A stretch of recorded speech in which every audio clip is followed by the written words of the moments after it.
So good morning, everyone. Nice to be with everyone today.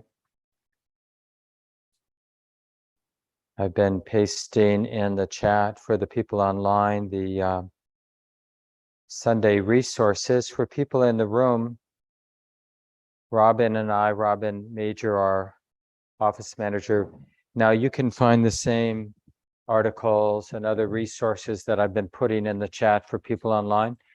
If you just go to the calendar event for this program, Sunday morning program, there's a link to the Google Doc. And usually I'll have a theme for a month or two, and I'll put a few articles so people who want to do a little bit more background study can do that. And you can find it on those on that Google Doc.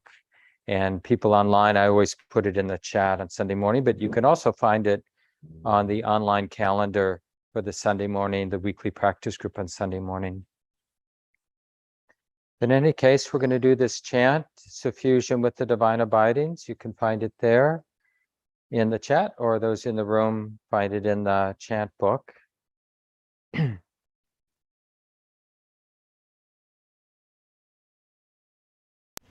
It's just a lovely chant and a really simple way to do an attitude adjustment. And it's really important that we see this as an act of confidence in the goodness of our heart, that however grumpy or irritable or closed down or wigged out or whatever it is that we're feeling, the kind of quality of the mood or attitude, it's never fixed. The attitude's always in play, right? It can always be different. And one of the most important things about shifting our attitude in a more positive direction is that confidence that the attitude is never fixed. It can be shifted. So that's really where this chant, this ancient chant, comes out of, where we're just intending to have the quality of loving kindness out toward every quarter. So all those beings in front of me, to the right, behind, to the left, above, below, all around, everywhere, including myself. Why not have a heart imbued with kindness? What's actually in the way? And even if I have a really negative attitude that's entrenched in my mind, I can have kindness toward that, can I? So there is a way, but the beginning of it is always cracking that confidence that, no, I'm just a grumpy human being today, and that's just the final and absolute truth of it. And then there isn't much we can do. So let's do this chant together.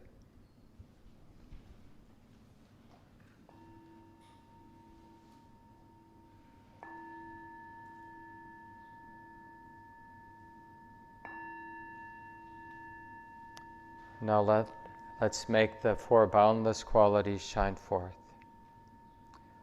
I will abide, pervading one quarter, with a mind imbued with loving kindness, likewise the second, likewise the third, likewise the fourth, so above and below, around and everywhere, and to all as to myself, I will abide, pervading the all-encompassing world, with a mind imbued with loving kindness, abundant, exalted, immeasurable, without hostility and without ill will.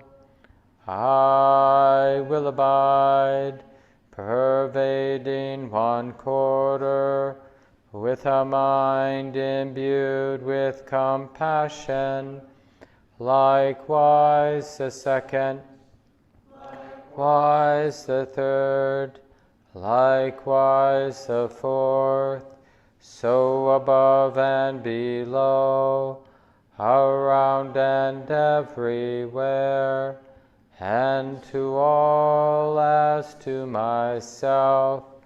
I will abide, pervading the all-encompassing world, with a mind imbued with compassion, abundant, exalted, immeasurable, without hostility and without ill will.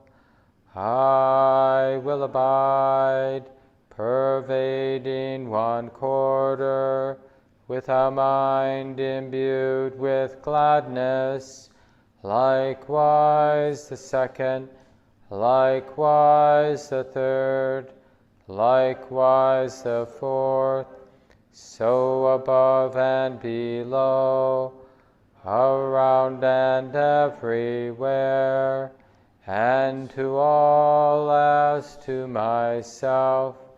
I will abide, pervading the all-encompassing world, with a mind imbued with gladness, abundant, exalted, immeasurable, without hostility and without ill will. I will abide, pervading one quarter, with a mind imbued with equanimity, likewise the second, likewise the third, likewise the fourth, so above and below, around and everywhere, and to all as to myself. I will abide, pervading the all-encompassing world, with a mind imbued with equanimity, abundant, exalted, immeasurable, without hostility and without ill will.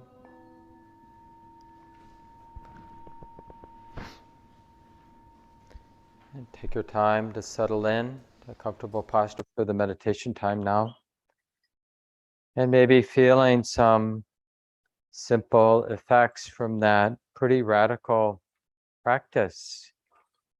It can be shocking that this heart is capable of kindness and appreciative joy and tenderness and balance. And we can, in a sense, we can call upon these beautiful qualities. And so for those of you with certain personality types, you might want to do a little chanting at the beginning of your daily sitting time. Don't be shy, and don't be shy to raise your voice, even at home, wherever you might be doing your practice.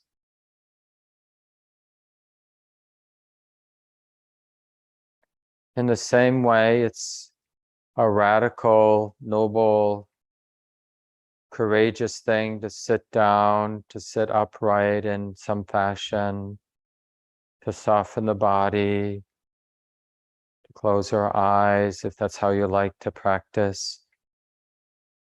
It's kind of an affront to all of our busyness to put aside, like we're doing this morning, 35 minutes, where we're going to hold the body relatively still, keeping the body relatively soft and relaxed,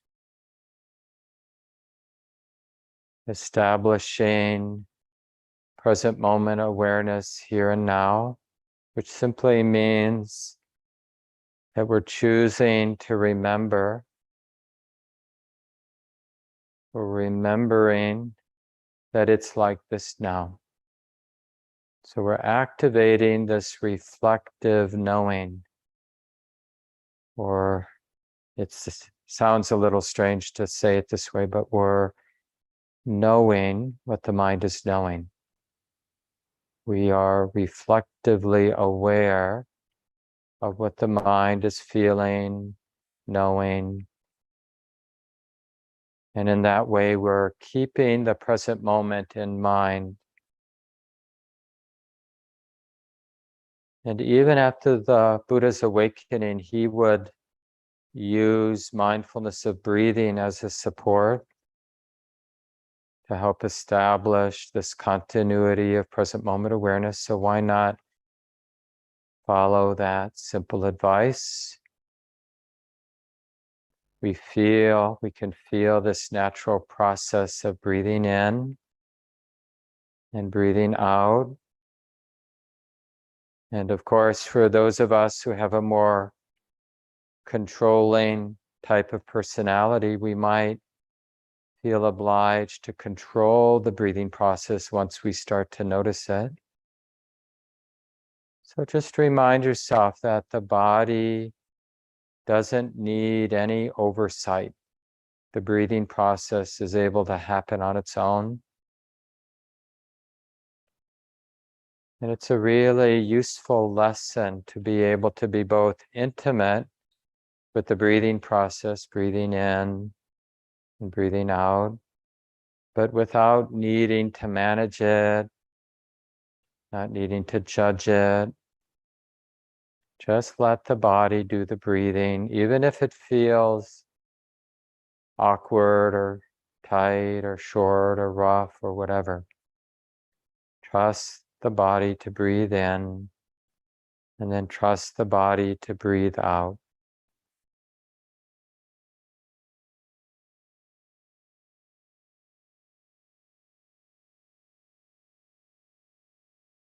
And for 1/2 breath at a time, just see if you can keep the physicality of breathing in or breathing out in mind. So in a way, we're practicing not forgetting this natural phenomena of breathing in, and then not forgetting, keeping in mind the process of breathing out, keeping it in mind. And let it be that simple, so that it doesn't become about having the perfect in-breath or out-breath, but rather it's about perfecting, keeping the breath in mind, however it is.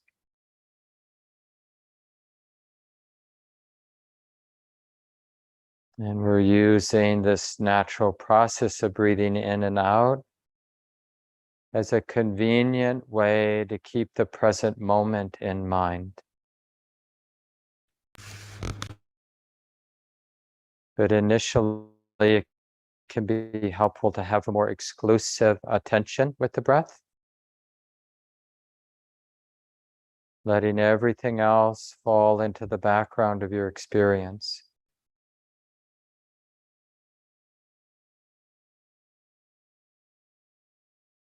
And for some of you, it might mean feeling the ordinary sensations of the air touching the nostrils as the air comes in and goes out. And for other people, it's easier to sense that expansion or rising of the abdominal wall with the in-breath, and the contraction and falling of the abdominal wall with the out-breath. But you can just decide how to feel the breath coming in and going out, wherever it's most clear for you.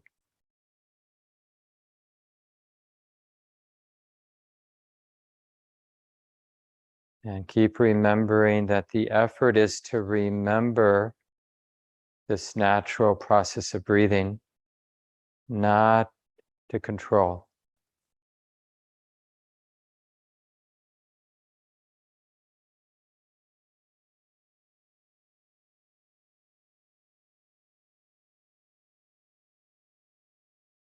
But of course, it might feel tight or the breath might feel controlled, but simply accept that that's how it's feeling right now as you're breathing in or as you're breathing out.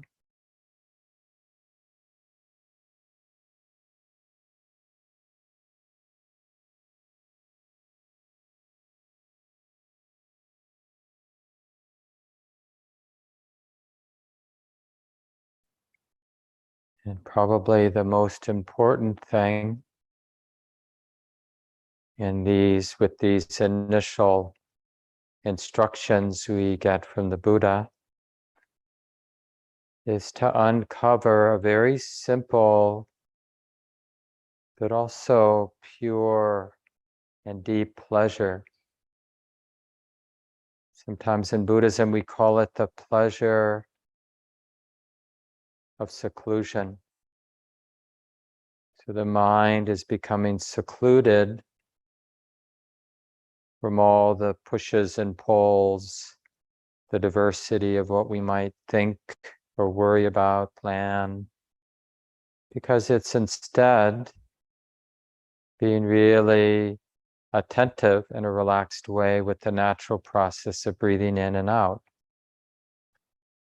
And the rest of the world is being put down, it's being let go of. Okay? In order to be fully present with this simple, ordinary process of breathing in, breathing out.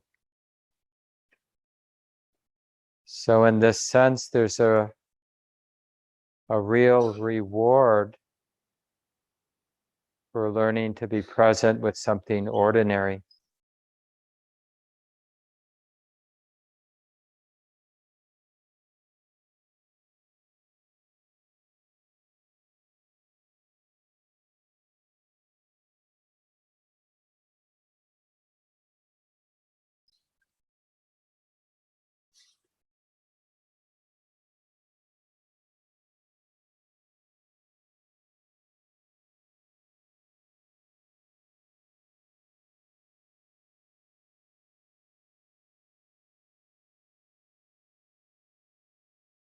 And we're not saying that these other experiences, phenomena aren't important. What we're telling ourselves is this is a very useful training to learn how to pay attention to something that's simple and ordinary, not jazzy, not special, just the ordinary breathing in and breathing out, and how to feel that freedom from having to attend to everything else happening in the moment or what the thinking mind might be generating in the background. Just let all that happen in the background. And learn how to keep this meditation object, the breath, in the foreground. Let's have some silent time. Just do the best you can. Be willing to begin again and again. And remember, it's really important to relax. To remember the effort is simply to remember that breathing in is being known. And breathing out is being known, being felt.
And of course, many of you practice in different ways, like a more open awareness, but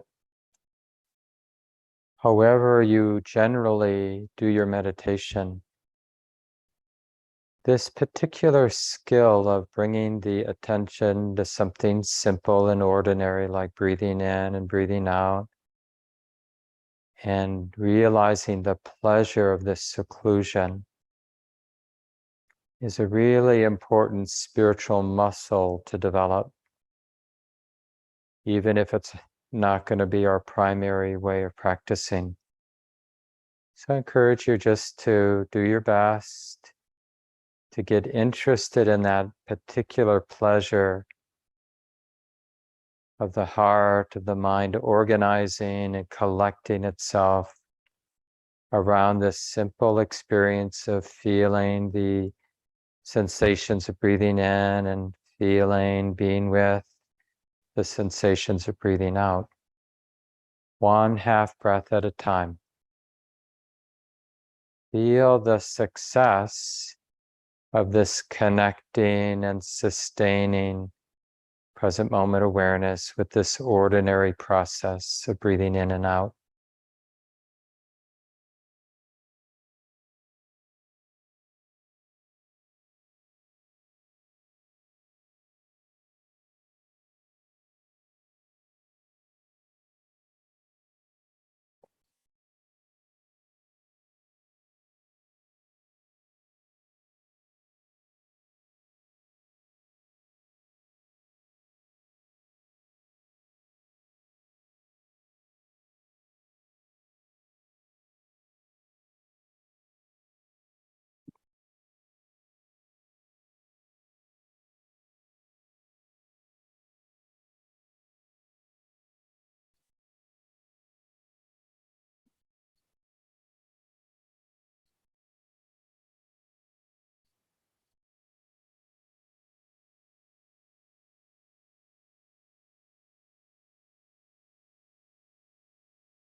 remember it's a real training, a real relearning how to pay attention to something ordinary, like the sensations of breathing in and out, how to keep them in mind.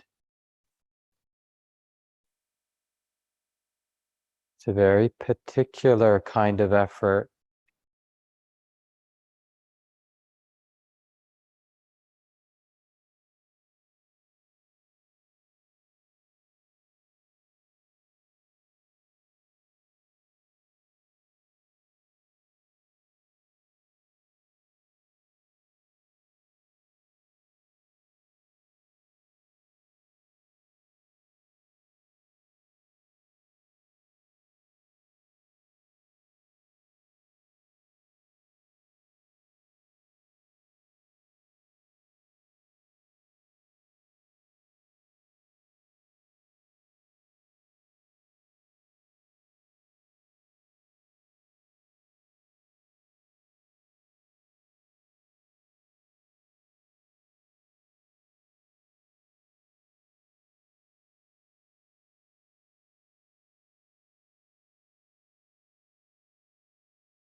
And we don't expect this training to be easy, because to really be with this simple process of breathing in and breathing out, it means in a kind of way that everything else has to die. All of our obsessions and planning and fantasies, all of that is going to be put down. It's a requirement, like to be really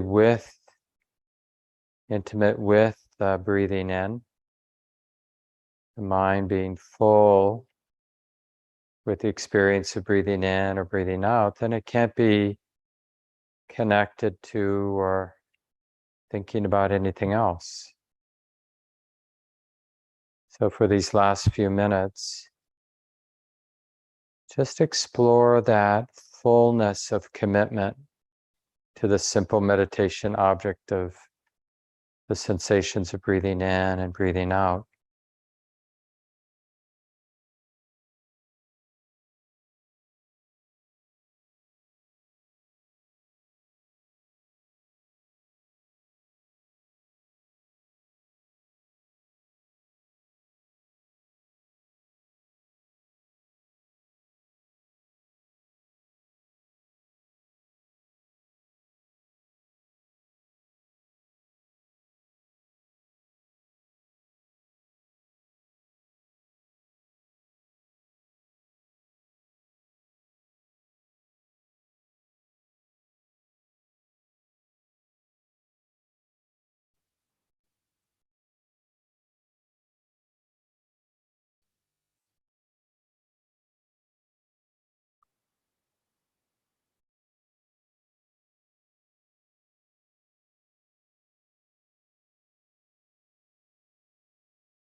And allow the breathing process to become as subtle as it wants to become.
Take a few moments to stretch the body as you need to, so you feel comfortable.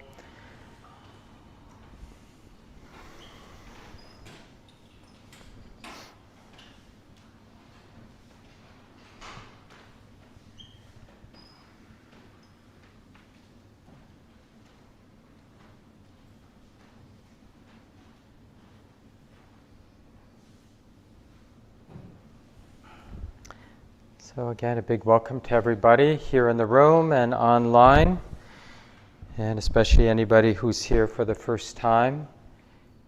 In case you don't know, here at Come Ground Meditation Center, we have 3 sort of main practice events each week.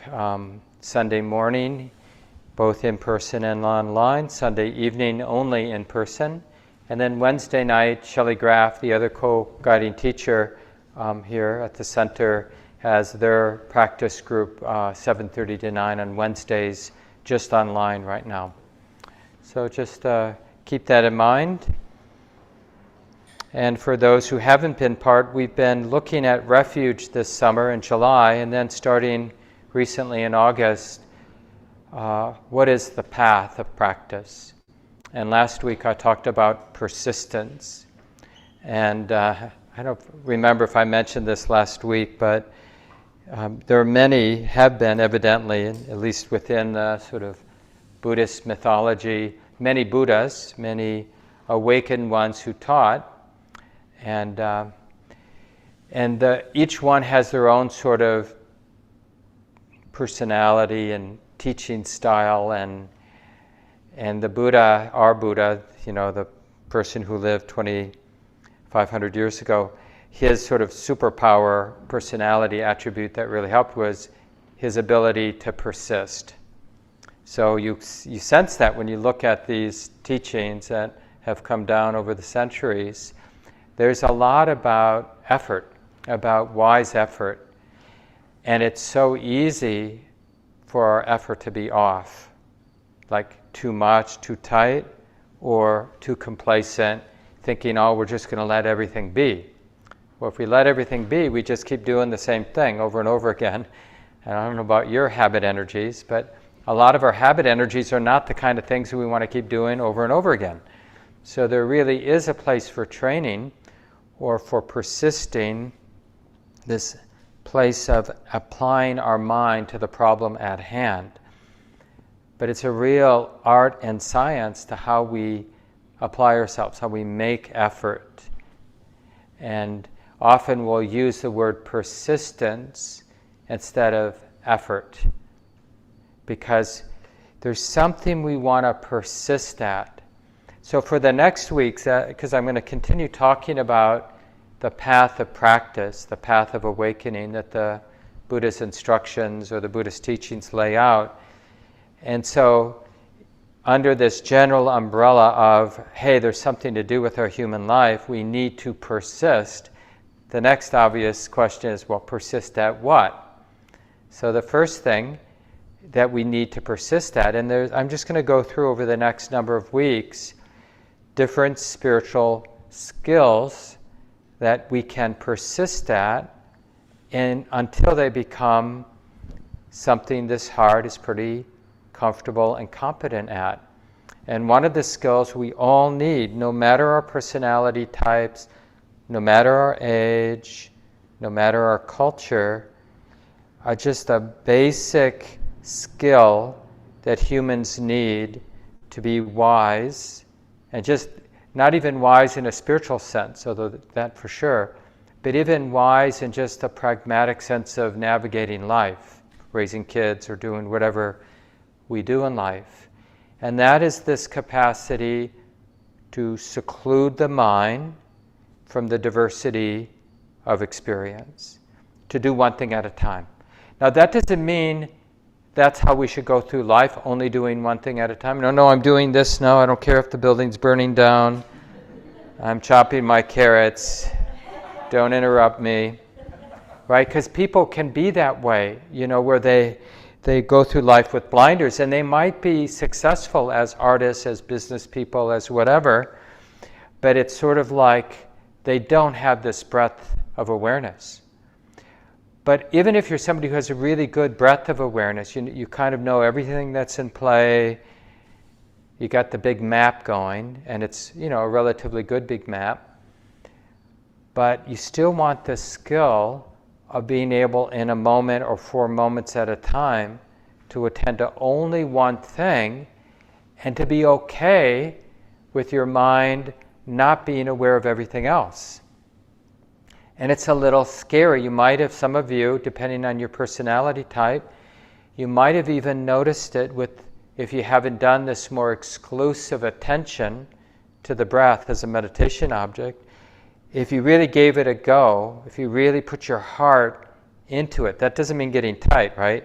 It just means, this is an interesting puzzle that I want to figure out. Like, how can I keep in mind this ordinary process of breathing out to the exclusion of whatever else the mind might attend to? And as I'm breathing out, exclusively curious, interested, intimate with breathing in, to the exclusion of everything else. Everything else we don't have to repress or suppress. It just falls into the background because this is the muscle we're developing. We're choosing to be interested in something ordinary. And that keeps that physicality of breathing in right in the forefront of attention.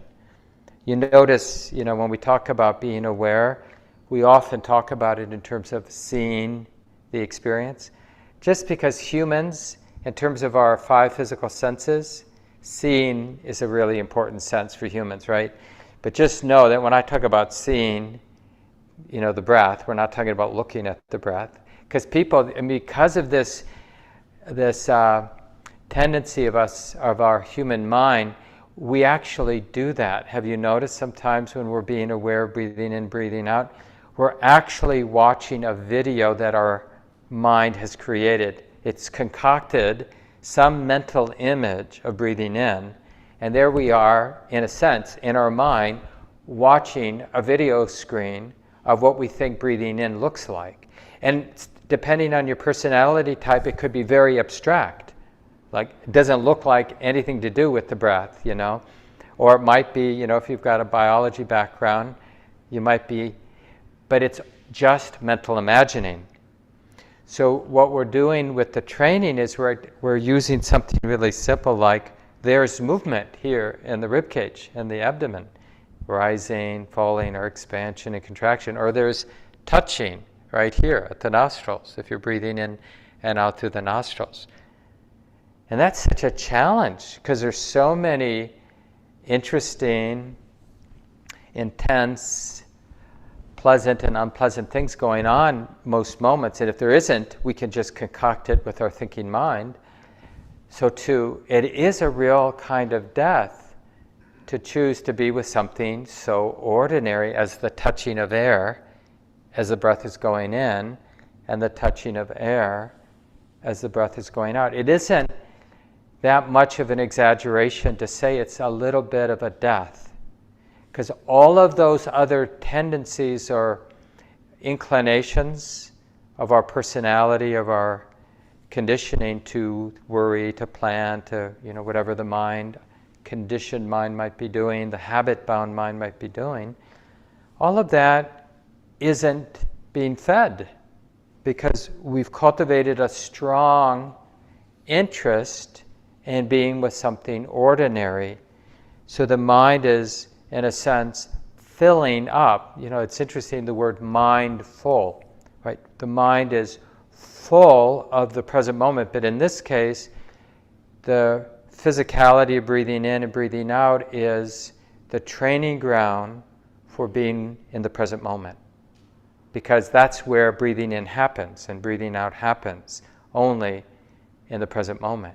Being present means we're connected with something here and now. And we know that we're connected with something here and now.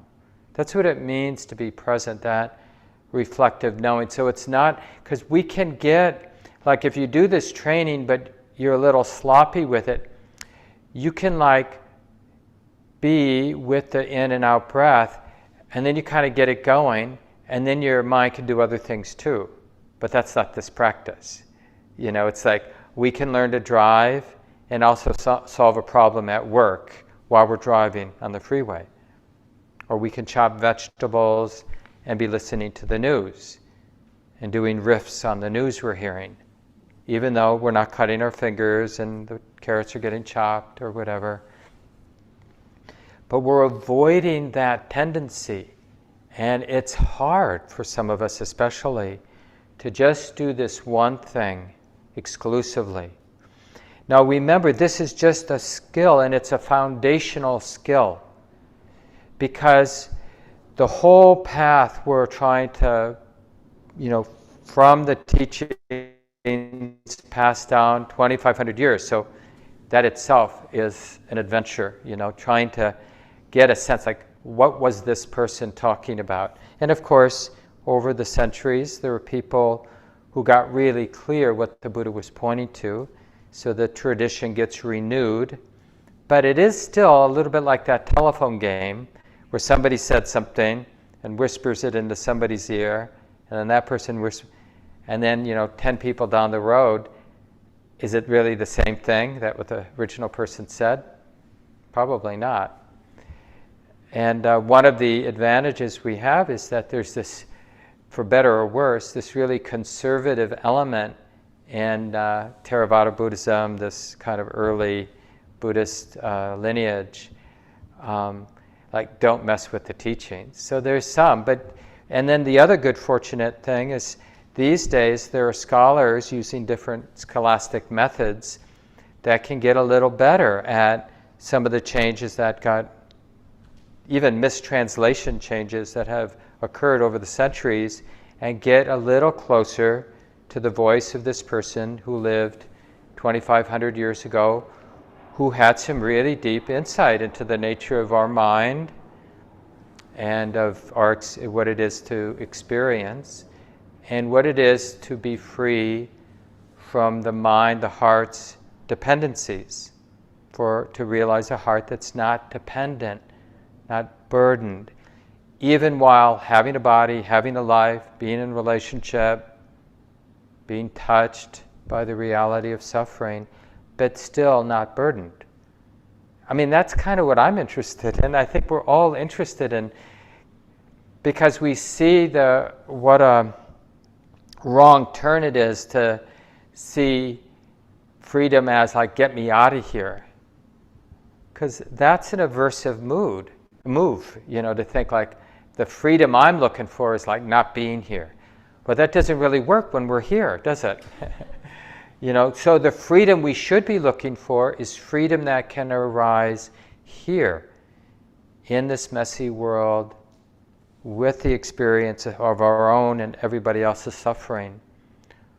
What would that look like? How does that arise?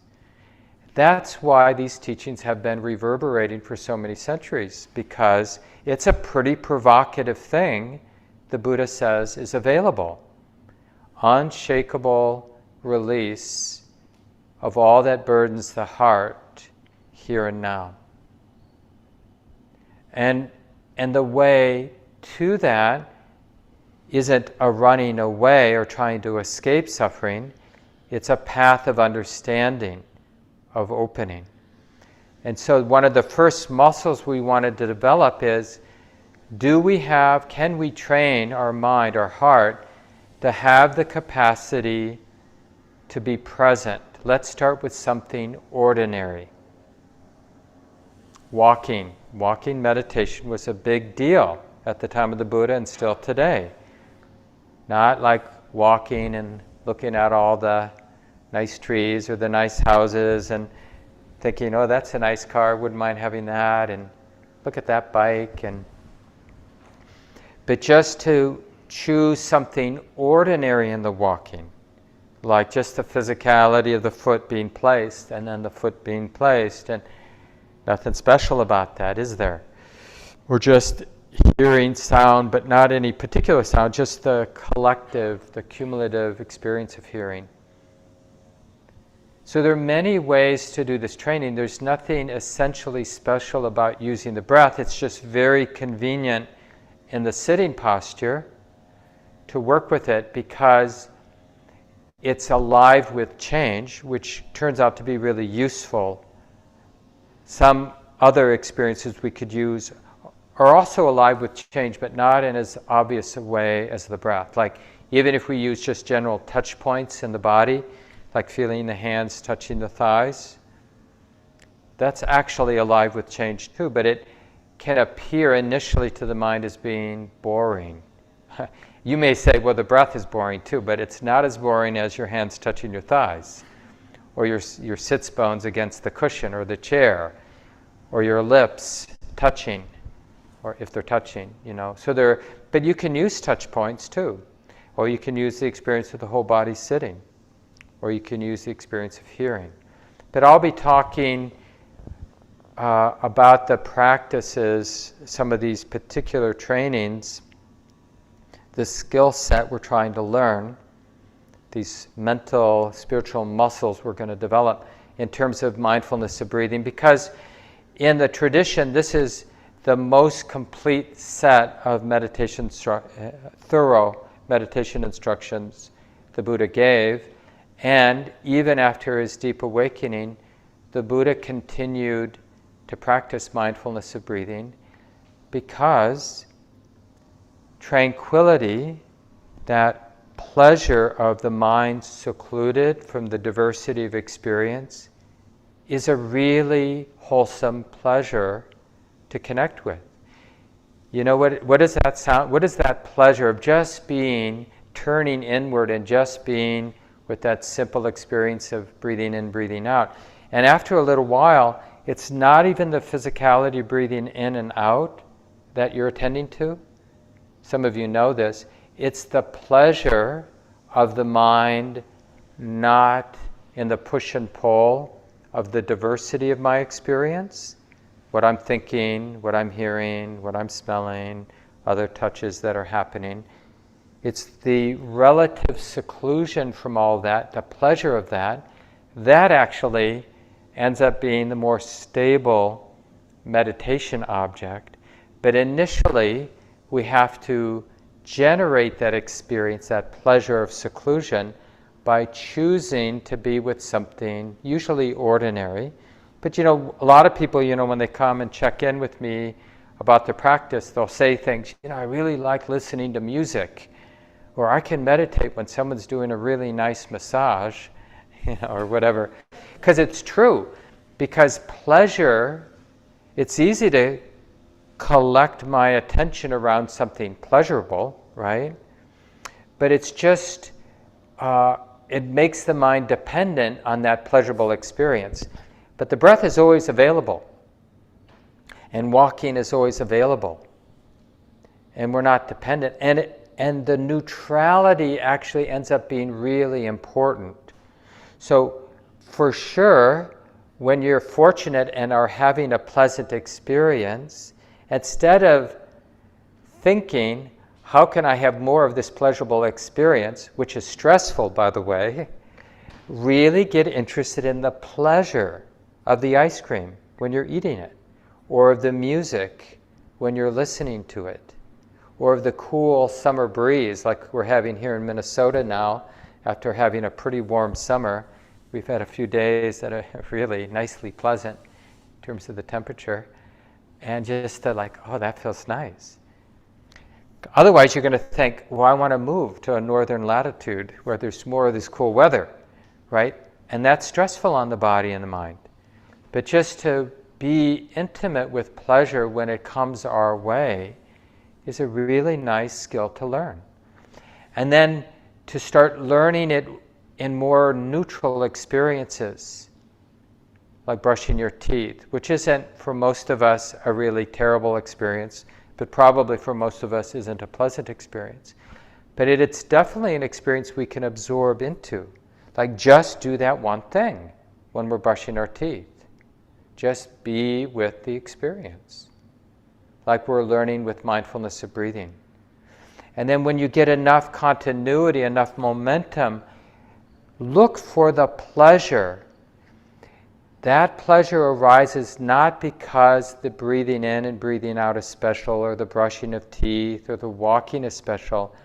What's special is the mind not attending to the diversity of the present moment. All that stuff is still there, but it's in the periphery. We're not repressing it. We don't need to be afraid of the other sounds in the room, or the other thoughts that are there in the background, or whatever else the mind, the heart might be sensitive to. Sensitivity turns out not to be a problem. The problem is the habit of the mind thinking it has to have an opinion or a reaction to everything it thinks or knows that it's sensitive to. It's so nice. Like some of you are parents, and you probably, Shannon is here today instead of online, and the kids are in the basement or in the other room, and you hear some provocative sounds from that room, and in the mind, the parental mind can make the choice. That seems safe enough. I don't know for sure, but it seems safe enough to just let that stay in the background and not let that come fully into the foreground, where the mind really listens, has a response, makes a decision to do or not to do, to intervene or not intervene. But a lot of the times, it's just okay for all that to be in the background. We're doing this all the time. Stuff is staying in the background. Like, when's the last time, for those online, you really checked out that person 2 boxes to the left, 3 boxes down, right? But your visual experience is still picking up that person, presumably, if you have the gallery view. Or, notice Mark's shirt, if you're looking at the shirt. No, but that blueness of the shirt is there, but the mind is liberated from having to have an opinion about it, liking it or disliking it. Because that's what torments. Anything I really bring my attention to, then there's going to be a feeling tone, a liking and a not liking. All of that just comes online. And then all of my previous experience of looking at a blue short-sleeve shirt comes to the fore in my mind. I can't help that. Like all the trauma I have around short-sleeve blue shirts or whatever, it just comes forward. Because that's how our mind works. It's like everything, like in neuroscience, these neurons, everything's connected to everything. I mean, this is just a basic principle in reality, I think, and it's just showing up now in kind of Western materialistic science as well. Everything's connected to everything. Like even in deeper physics, they can't figure out like why the way we observe something changes the experience of what's being observed. This whole idea of location starts to get disturbed in the more subtle physics that they're doing these days. Because it's this underlying principle that, like in the East, they don't have a problem with this because the Eastern view is that it's a mind-oriented world, not a materialistic world. Like materialism, the sort of what we would call physical reality, arises out of the mind in the way that it does in a dream. But in the West, we have this, from the Eastern perspective, this diluted view that the mind is this weird thing that arose out of this materiality, right? We were little one-celled creatures in the oceans, and then it got more complicated, and then we got this sort of neural structure. Now we realize it's all through the body. It's not just here in the brain, right? We've got all the sort of neural networks down in the gut as well as the brain and along the cord, the spinal cord, and who knows where else. And then the mind comes out of that. Of course, scientists can't find that mind, consciousness, but they just assume it's there. When they get a more sensitive instrument, they'll find it. Maybe, but we'll find out maybe, who knows. But that's not the Eastern view, that all of this is coming out of the mind. So what we're doing with our meditative practice is we're undoing bad habits. And one of those bad habits, it really comes out of this creature consciousness, is like we feel obliged to be vigilant to our sense experiences and to interpret them all in terms of liking and not liking. As one of my teachers said, can I eat it? Will it eat me? Can I mate with it? Or am I sexually attracted to it? And that kind of dominates how we move through the world.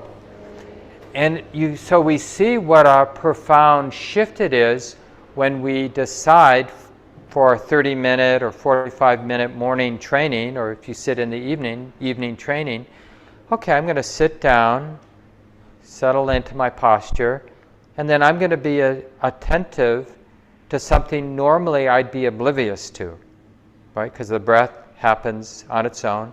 And I'm going to choose to connect with the beginning of the in-breath, to be sensitive to that physical sensation of breathing in until it finishes, that little gap, the beginning of the out-breath, sustaining interest, sustaining awareness to the end of the out-breath. Notice that little gap before the next in-breath. And in that way, one half-breath at a time, learn to have that unwavering, uninterrupted, curious, receptive, and relaxed presence with this ordinary natural process of breathing in and out. so fully, so committed that awareness is not aware of anything else because it's so far into the background. And then, and only then, will we realize, the mind will realize, a vacation. We don't really know how oppressive it is, this constant sense impingement of sound, of sight, of lawnmowers. Here in Minnesota, we're hearing the credit union, which is right next door, is having their lawn mowed. And, constant impingement. And it's oppressive. It's like, have you noticed sometimes when there's a conversation and you want to do so, you're reading a book, but somebody at another table is having a conversation? It's like so hard for us not to be listening. We don't really have the option unless we've trained our mind to say, honey, don't pay attention to that. You like your book, but we just can't help it. Or somebody walks by, we check them out. It's like we can't help that. We're a sexual being. Should I be attracted to that person or not? Even when we get old, it's like, oh, that's interesting. There's that tendency, that impulse to look. And even like on the periphery, I see that habit energy, and judging and all kinds of things around class and race and gender. It's like mapping the mind. It's like how we feel safe on that kind of more basic level is we're mapping out who's around us, friend or foe. We just do it. And we want, part of our practice is like really opening to those habit energies. But you know what makes us really good at that more open awareness of the whole totality of our experience? Doing this more exclusive practice. Because it really strengthens the mind. The pleasure that we get from seclusion, it's like nectar, healing nectar for the mind.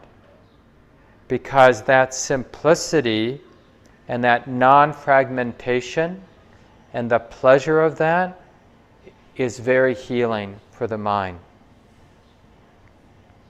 The Buddha is highly encouraging, strongly encouraging about learning how to absorb into simple, ordinary phenomena, to begin to detect the pleasure of that, and then to use the pleasure of that absorption, that concentration, that simplicity to go even deeper. And it's a little death, but it's a very blissful little death. So when people talk about the bliss of meditation, some of the time they're talking about this experience of our mind, any mind, having let go of its ordinary, usual obsession of having to be alert and attentive to what's happening around me, to let that go. That's why meditators go to a quiet space. Not this space right now, but right? We go to a quiet space. They go to a cave. They go to a secluded spot where they feel safe enough to close their eyes. That's one way. It's like we're proving to ourselves we're safe because I can shut my eyes. Right? I don't have to attend to this or that. And just follow that. It's like an ancient path. Humans have been doing this, whether it was through dance or chanting or looking at a fire, or when you think about human culture and all the ways humans have learned to put down the ordinary world of experience and turn inward. Because it's so healing to put it all down. In the same way, how long are we going to last if we don't touch into deep sleep? I forget exactly what it is, but there's not too many, I'm thinking it's somewhere between 10 and maybe 30 nights before you really either start to lose your mind or die. if you're not having deep sleep. And what happens in deep sleep? Because when we're dreaming, we're kind of doing the same thing we're doing in waking life. It's just that the body isn't doing it. But the mind, scientists would tell you, neuroscientists, that the brain activity during dream is quite similar. It's just somewhere in the brainstem, it's telling all of the sort of normal functionings, not completely, like you watch your cat or dog dreaming, you know. We see that sometimes. It's just the cat imagining it's, catching a prey. So the brainstem shut-off doesn't always work so well, and we get our little twitches or whatever. But basically, the mental activity is very similar. But in deep sleep, all of that stops for a while. And we don't know what that's like, but we know what it's like coming out of deep sleep. Our heart feels satisfied, like, I don't know what that was, but it felt good, right? That's why I put this in resources a couple months ago, this short article by Ajahn Buddhadasa. It's called Nibbana for Everyone. It's on the internet. You can just download it for free. It's just like 10 pages. He's a famous Thai Buddhist monk, meditation teacher. I think he died in the 90s, and quite influential for some of the teachers that have come teaching in the West now.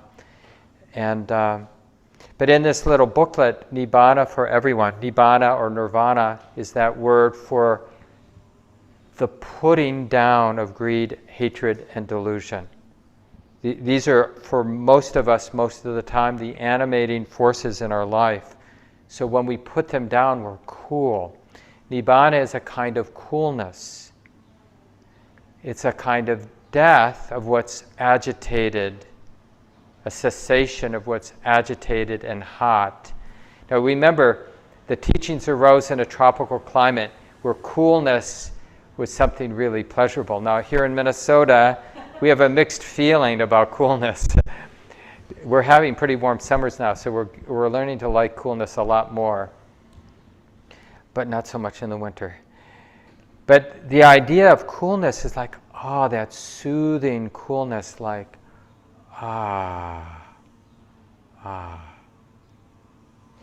But we need to understand the torment of our mind that is being impinged by one sense experience after another. Innumerable. We can't even be conscious of all the sense impingements. The diversity of just sound alone is so rich. Even one sound, like the sound of the lawnmower, let alone all the other sounds that we're sensitive to. And then there's the amazing diversity of physical sensations, subtle, energetic sensations, grosser, more obvious sensations, pleasurable, neutral, unpleasant. And then think about the complexity of thought and emotion and feeling tone and perception, all the mental activity that the heart is sensitive to, and smell and taste and any of the other senses I forgot to mention, right? It's amazingly diverse and complex and subtle and gross and pleasant and unpleasant and neutral. And the mechanism of the mind's sensitivity is to sense it. And they're finding, like in terms of memory, that the system remembers everything, even though I can't consciously access, like what was it like to come through the womb, or what was that sound I was hearing when I was having that intense conversation with my wife. No, I don't remember the sound, but that doesn't mean it wasn't sensed by this sensitive apparatus that we call me and mine or I, right? It was sensed. And it's laid down in some way, here and now. We are, in a sense, the one who has experienced everything. That's why it can feel quite a burden to be ourselves. Because the digestion process of having all that sense impingement, the digestion hasn't always been so good.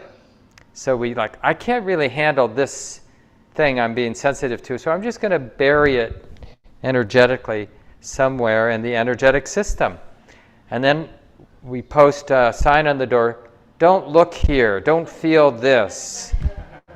But it's stressful to have all these places sort of sealed off. They're not actually sealed off.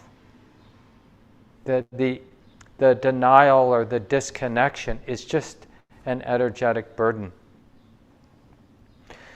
So when we learn to bring something in mind and we learn how to be unwavering, that it's safe, and it's not only safe, it's blissful to be unwaveringly present, really committed to the present moment. Of course, we're using something safe and neutral, like just being with the in-breath, being with the out-breath. But we're learning something like, I can be present. It's kindergarten for meditators. That doesn't mean it's easy. This is hard kindergarten for meditators, just to be with an object. And like I mentioned in the guided sit, a lot of you have trained with more of an open awareness practice, which is, and we'll get there with these set of instructions.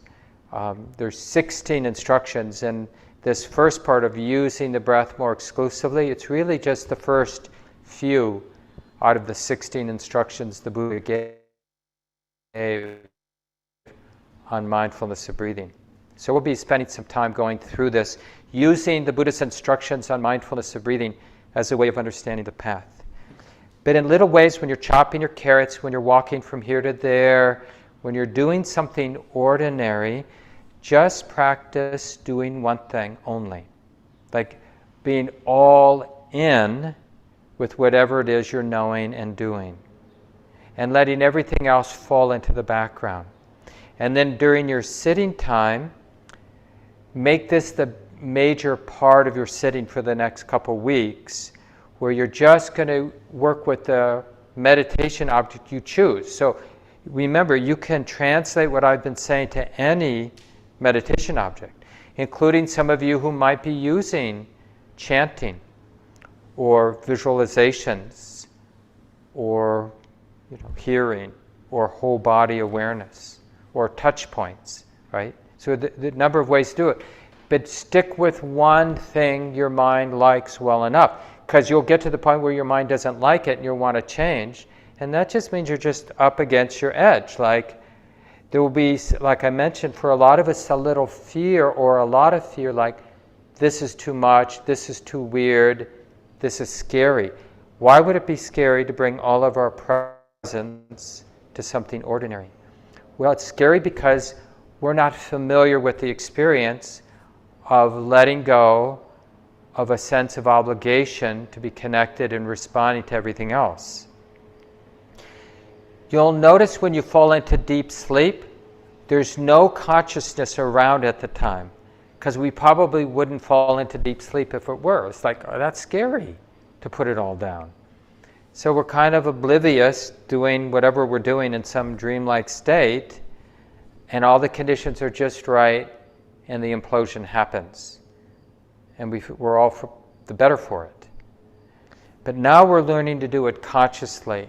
So this, what we call in Buddhism absorption, really using a neutral meditation object, or some meditation object at least, to the point where the seclusion is really pleasant, and then integrating the pleasure of that simplicity to strengthen the meditation object, and just taking it to the nth degree wherever it leads.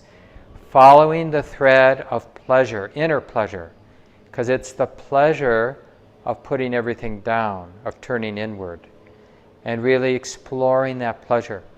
So let's do that for the next few weeks. I'll keep talking about it, and it will be really important for all of us to explore it in little and big ways, formal sitting, during our daily lives.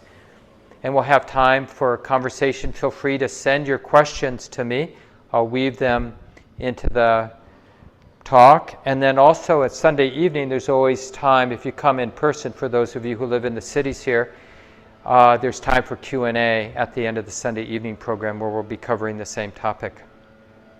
So really nice to be with everyone, and I think Nancy's here to organize the small groups, and Julan and I will organize the small groups here in the space for people who want to stay.